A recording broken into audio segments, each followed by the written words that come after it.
రెండు తెలుగు రాష్ట్రాలు చాలా అప్రమత్తంగా ఉండాలని భారత వాతావరణ శాఖ చెప్పిన విషయం ప్రకారం నైరుతి ఋతుపవనాలు చాలా చురుగ్గా ఉన్నాయని, రాయలసీమపై ఒక తుఫాను సుడిగుండం లాంటిదని, దానివల్ల దక్షిణ భారతదేశం మొత్తం ద్రోణిలా ఉంటుందని, ఈ పరిస్థితి వల్ల ఏపీ తెలంగాణలోని 20వ తేదీ నుంచి వారం రోజుల పాటు తేలికపాటి వర్షాలు పడే అవకాశాలు ఉన్నాయని, తెలంగాణలో కొంచెం ఎక్కువ పడే అవకాశం ఉందని తెలియజేశారు. ఈరోజు మాత్రం భారీగా వర్షాలు పడతాయని తెలియజేశారు. గాలి బాగా వీస్తుంది.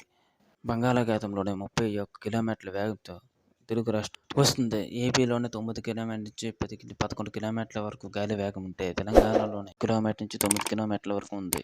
ఈరోజు రెండు తెలుగు రాష్ట్రాల ఉష్ణోగ్రతలు చూస్తే ఏపీలోని 30°C ఉంది, తెలంగాణలోని 34°C ఉంది. ఈరోజు తేమ శాతం చూస్తే ఏపీలోని 94% తేమ ఉంది, అదేవిధంగా తెలంగాణలో 90% తేమ ఉంది.